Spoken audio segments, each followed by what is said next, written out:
Didn't want to be like one more realtor. Customer service is a lot of trust. People have to trust you. I started also with a small company. She taught me, how to run a small company, and that's why I decided then, in 2 years later, to build my own company. For me, client relationship is the key. It's the key for everything in life and relationships in general. Welcome everyone today to our very first episode. This is Value Add Marketing, and today we are here with Anna Pol with Pol Realty. Awesome. We're out here in beautiful Miami right now. So obviously, with this being our very first special episode of our long series, we would love to have the introduction today by Anna. So if you wanted to briefly introduce yourself, about your background, where you're from, that'd be amazing. Awesome. Yes. Yeah. Well, I am originally from Venezuela, although I've been away for many, many years. I am also a computer engineer like you guys. Let's go. But I was working at a company that was part of Oracle a long time ago. And then when I had kids, I didn't want to be traveling and work and so much, so I decided to change. And I didn't become a real estate agent. I started investing for myself, and I liked it, and my friends liked it, so I just started to doing it for me. So of course, when you start, you do have to start with a company. So I started also with a small company. She taught me, how to run a small company, and that's why I decided then, in 2 years later, to build my own company. So I do have I've had it for 18 years now. Yeah. So I've seen all different markets come and go. So we definitely know how to shift and do things our way. And what I like about our company, it's a family owned. Now my son joined me, and that our main goal is customer satisfaction. 100%. So I think that's what differentiates us. That's what I've always liked. Even when I worked at Civil Systems, I always worked in the business consultant side of things. So I was always working facing the customer. And so that's our main goal always, is doing that.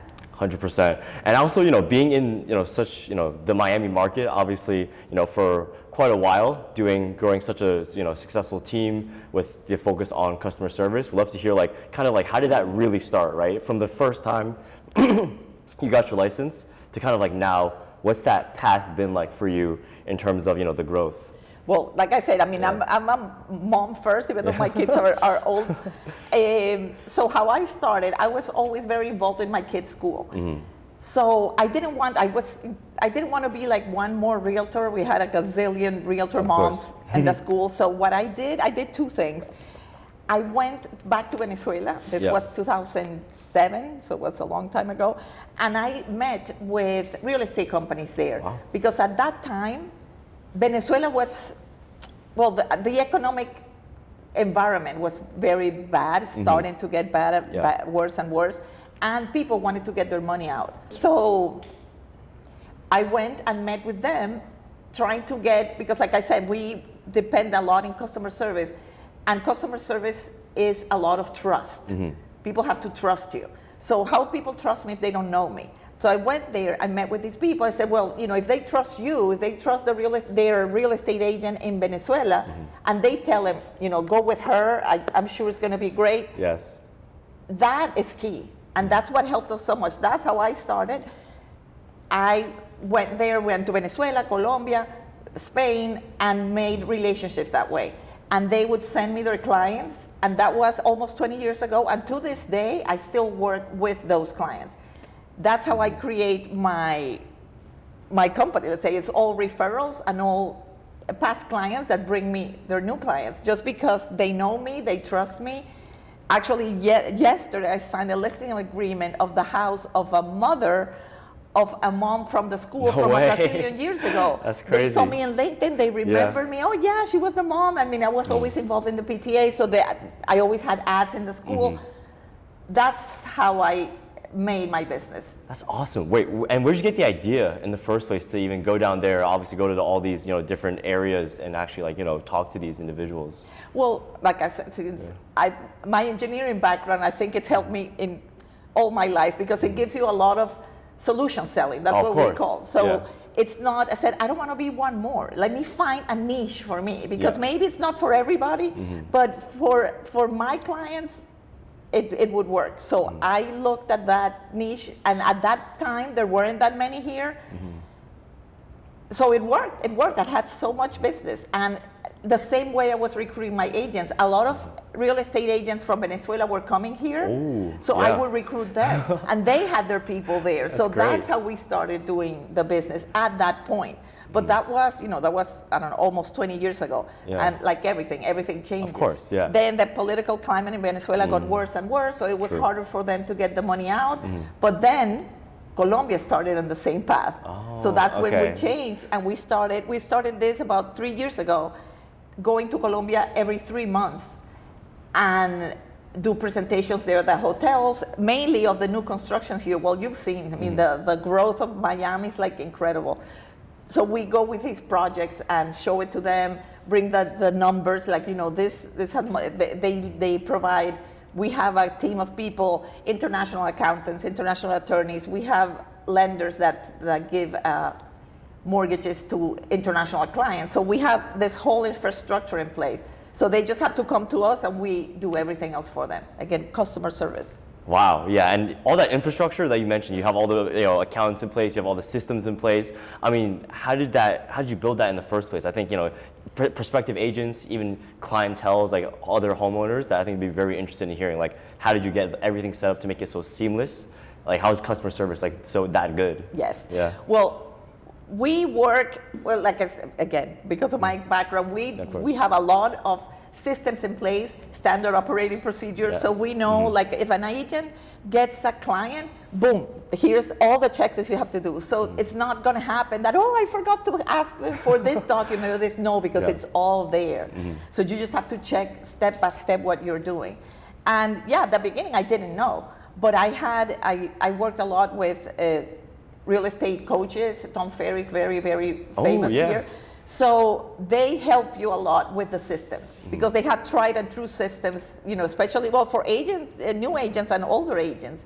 I mean, it's always changing. So it's good to have someone that knows how to change with the market. Like you were saying, I mean, the real estate market now is nothing compared to what it was 3 years ago. It's nothing compared to what it was 10 years ago. So you have to be able to adapt. Oh, 1,000,000%, and just also touching on a little about what we do, obviously providing seller leads, doing advertising in the really non-traditional way, because a lot of agents, right, still believe, obviously, billboards or other, old forms of marketing, but obviously, changing and obviously evolving. You've been doing a lot of organic content, we're going to plug that also in the video, but how has that also maybe helped and evolved your business, posting online, maybe like shifting more towards that side of the business? Oh my God, that has been an ordeal, because, now my God-sent son is taking care of that, but it's so hard because you're not used to it, and I don't like it, honestly, but I know you have to do it because people have to know you. They want to see you. You're selling yourself. You're selling yourself. You don't sell a house. I mean, we have this beautiful condo at the beach. You have to sell them what does it feel like to live at the beach. So that it's what we do. We go to the beach, we go to where it is, we go to the supermarket across the street, we walk across the street to the beach where they go. So we try to show them that. We show them what the lifestyle would be if they buy our properties. Yes, 100%. It's almost like in sales when people say, you gotta sell the destination, not the flight, or you gotta sell the sizzle, not the steak. I think that's also another thing I wanted to touch upon. Obviously, you having extremely good customer service, that also comes with having agents that are especially good at sales, right? Or like really well trained. I would love to hear what's that training like with your team, and how do you want to grow that type of culture? Well, we have a great board of realtors here that they have tons of training. So what I do at the beginning, it depends on how seasoned they are. We do a calendar of training of the different software. We have so many tools to use that 90% of the realtors don't use them. I do, because I love that part. Of course. What the main training that I do is that at least the first 5 transactions of any agent, I'm with them 24/7. I mean, it's like it's my transaction. Because I want them to really understand how the work is done and every step. so you don't forget anything. Again, goes back to customer satisfaction. The first step we do every time we meet with someone, the next day we're sending them a thank you note. In handwritten note. Thank you for meeting with us. We look forward to working with you. Your house, your kitchen is beautiful.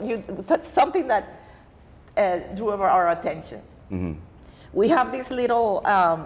We work also with a Venezuelan company that they're a chocolatier, and they do for us the cover of the chocolate box is our logo. So That's we crazy. go to our with that. I mean, those little things, I know it's little things, but I think it differentiates it. Some people remember us for it. Yeah, it definitely makes a big difference. Like obviously all those little things add up, especially like the mentoring. Like I feel like a lot of like what you just described, like the mentorship of the first 5 transactions, like hand holding all the way, that's super good, especially for a newer agent. Yeah, and you mentioned like some different like softwares, that the team provides. What's been like your favorite use or like favorite type of software that your team uses? Yeah. Well, we have many, but I like our CRM. That's what I used to work in civil systems. We would sell CRM systems, so we had to know how to implement it in the different environments. So that's exactly what I do. Our CRM has like 29,000 contacts at this moment. We work very hard on that. And we assign, our CRM has teams, we assign it to the different people. We know if they're answering their calls or not. If they're not, we take them to someone else. We have a very good, robust CRM. So that's one of them. Then we have one that it's provided by the board. It's called Remind. Oh, yeah. That is mine. Do you know it? It's, yeah. That's a gold mine for us. We get, we target a lot of empty nesters in the Pinecrest area, people that have been living there for over 20 years. So all that information we can get from Remind. So we send them emails every week with different information about the market. We send them monthly postcards. We do all sorts of things, including working with you guys, which has been amazing, of course. But, we do a lot of things. You can't just do one. Exactly. What I was saying that the market changed 4 years ago. Oh my God, if you had a listing, you just had to put it in the MLS and go like this because you were going to get bombarded with offers.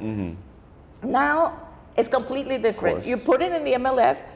Again, thank God for my son. He goes door to door, door knocking around the area of the listing, saying, do you know that your neighbor just listed your property? Do you have any friends?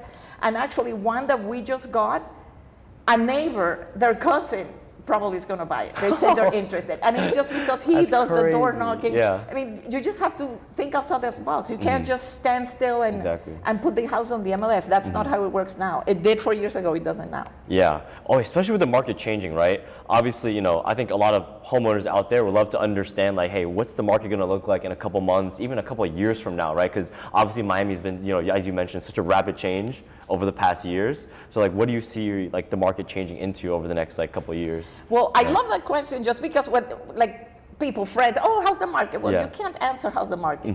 Because even if you see national news, at least in Miami, you don't pay attention to national news because our market has nothing to do with, you see, Texas, the prices are going down, California, New York is depressing. Well, not here.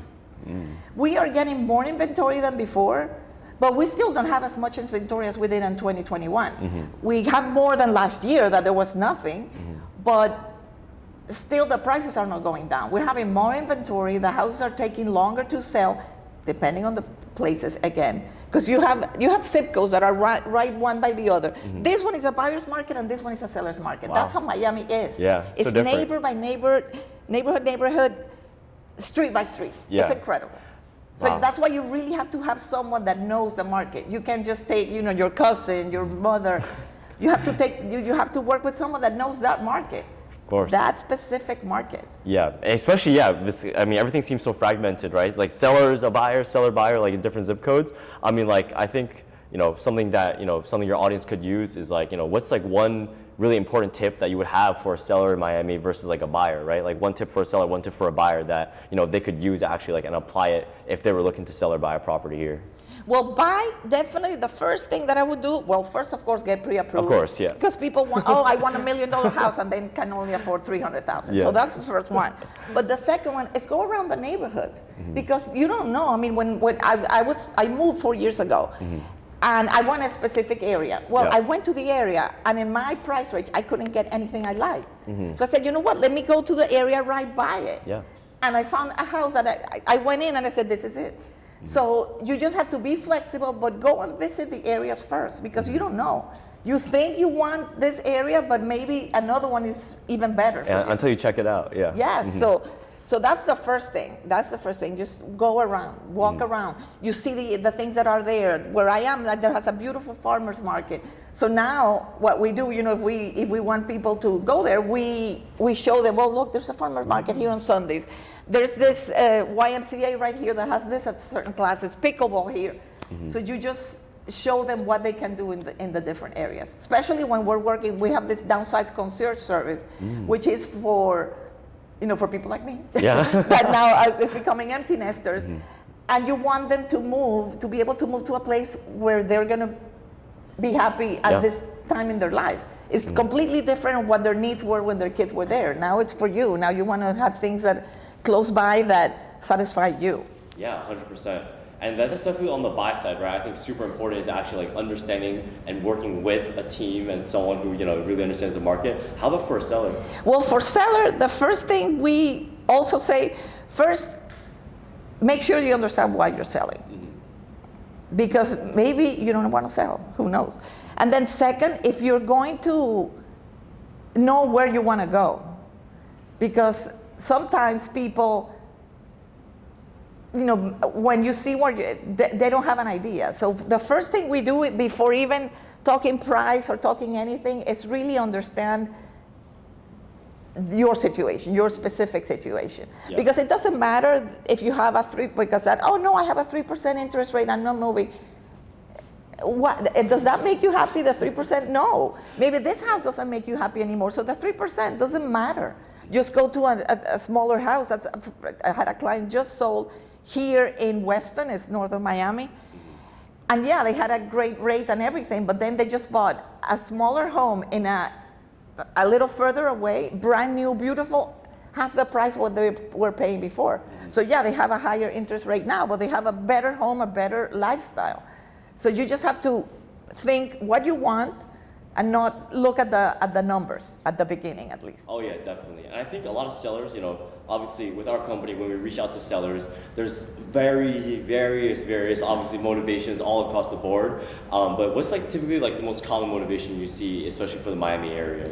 Well, I like what you guys say, because we get the recording, and I love it, because that way I don't have to repeat myself. I just say, well, you said this and this and that, just to. Yeah. So that was really good. And the main one is a change of lifestyle. So the main reason is either you have more kids, or you have less kids, or you have a divorce. What they say, what do they call the 4 Ds? Yeah. Diamond, diapers, death, and divorce? Yeah.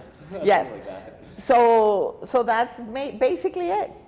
Even if I just want to change. So it's always, because the one that we got from you, the last one, they wouldn't say, but then you said, well, no, they have 3 kids, and now they want more space, because they just had 3 kids since they bought the house, even though it's a big house, but you said, well, they want even more space. So you just have to come up with, understand. Even if they don't tell you, just ask questions. We have a seller questionnaire that I say is like eHarmony, because we even ask, the name of their pet, their favorite drink, everything.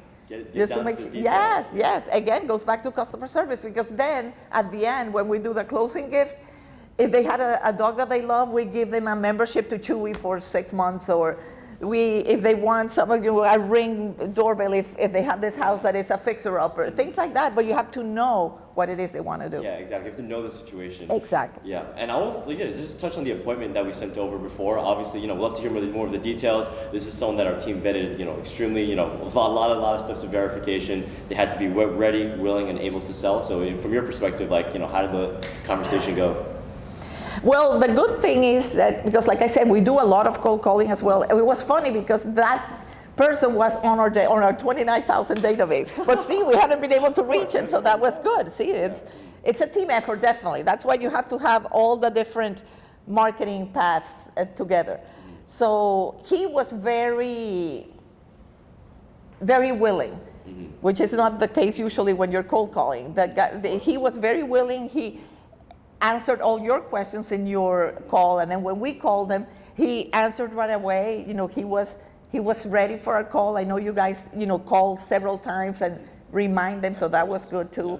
We did, I think you sent that as well. You do like a little video introduction, which I love. Yeah. We put it on our Instagram. It's one of our biggest, everybody loves them. Everybody loves them because it's a little introduction to our team. So I think it was good. So I like that it was a person that was very, like you said, willing and able.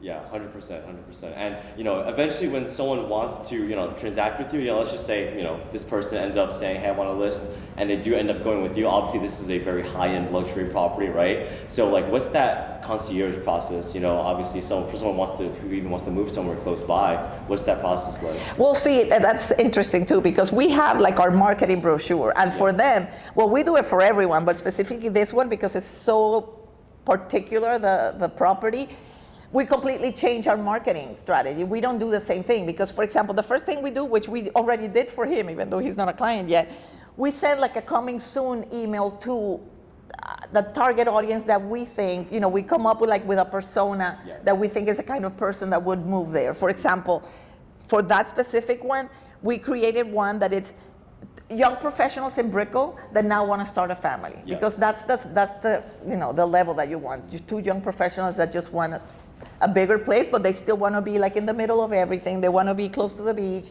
They want to be in a waterfront community, gated. So that we send an email to all these people in Brickell that live in that, saying, this might be coming soon. Let us add your name to a VIP list. Mm-hmm. So we did that. We already have 15 people interested. But then the second thing we do, which is we do a lot of Facebook and Instagram ads. We're not going to do that for that property because we don't want 1 million people going to see that house so what we do, I've been a member of the Luxury Marketing Institute for many years, and with them it's kind of you have to really be selling luxury real estate for you to be able to be there. In your application you have to send which properties you've sold that year. They have to be. It's funny, here in Miami it was until, 3 years ago, above $1 million was considered luxury. Now it's above $2 million. They changed it. Yeah, 1 million is a starter home.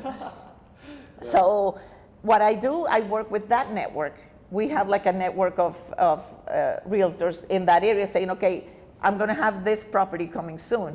Who do you have? Mm-hmm. So it's not like we're going to do all this ads all over the place. We're going to, we market it to a specific type of people. Yeah, very targeted, very specific. And actually, talking to the audience for a bit, let's just say if someone else has a property, in the luxury market, obviously it's so obviously they think it's a big task, right? A lot of hassle just because the price point might be so high to sell the property. But in your opinion, when you approach a deal like that, I guess what was your process to make it as smooth and as simple as possible for the luxury market? Well, what we do, like I said, we have this service. You can be as little or as much involved in the process as you want. Mm-hmm. A lot of people is I don't want anything to do with it. So we even bring movers, packers, we bring organizers, we bring home stagers. We bring handyman because even in luxury, you want to, if the house maybe has accent walls, you want to try to put it as neutral as possible because maybe you like your purple wall, but not everybody's going to like it. So we can do all that for you. Other people might not be. They're a little bit more, oh no, I don't want anybody touching my house. If that's the case, then we limit the list, the showings. We do, okay, let's just show it every Sunday from 2 to 4, and that's it. That way they don't have people going all over the place. Again, if they don't want, do they want signs outside or not? Usually they don't, so we don't put the signs outside. But we have a lot of other ways of marketing it just because we have such a big network. And we market here as well as, like I said, in Latin America. All our properties are in the databases of more than 18,000 realtors, real estate agents in Latin America. We partnered company, it's called Rent a House, but they do more than rent. Yeah. They've been more than 30 years in the market, and they started in Venezuela, but now they're all over Latin America. Yeah. And they have their own, which is not common for Latin America, but they have kind of how we work here, kind of like their MLS. Yeah. So we put our properties there. So you have more than 18,000 international real estate agents showing your house. You never know. I mean, I've had condos in Brickell bought in cash, boom, like that, by Brazilians, Colombians. I mean, there's a lot of, the international market here is huge. Oh, 100%, yeah. And kind of wrapping up, Of let's course. also talk to like some of the agents out there who want to, obviously break into this luxury market, want to join a very successful team, someone that's already, doing every type of property and really succeeding, obviously, a team yourself. So, I guess what advice would you have to someone, that might be looking to switch teams or, join someone who's in that market already? Well, I would say, think of what you like to do, because it shows. Like, even when you're on Instagram, I mean, you see someone posing or acting. No, it shows the person that you are. So if you want to work with the luxury market, just join a team that works with luxury market and see how you don't have to be a multimillionaire to work with them. You just have to understand how they like to be treated, and then just join a team that specializes on that. Because it's also important, I think, for us at least, that are a smaller team, to specialize on something, not try to be everything for everybody. Yeah. We have people in different areas, just because since we work with so many international clients, we do have people in a lot of areas. So I focus a lot in Pinecrest, Nicholas in Brickell. I have another one that it's in Weston. So we have people that you say, oh no, I want to buy a house here. Well, we have the expert in that market. So make sure you're an expert in some market. Doesn't mean that you have to do only that market, but become an expert in a market. Mm-hmm. I love that. Okay, well, I guess, wrapping up with the last question, is there kind of a motto or quote or, a value that you really want to live by, whether that's, a team value, your own personal value? I'm really curious because obviously, we can always talk about real estate stuff. It's always amazing to hear, all your thoughts and your opinions on the industry. But I guess personally for you, if you had to just follow one rule or one value, what would that kind of be? Well, for me, it's client relationship. Mm-hmm. The goal for me is create lifelong relationships with our clients. And I honestly do. I mean, you can talk to people that have been with me, that one of my first clients, and they're still working with me.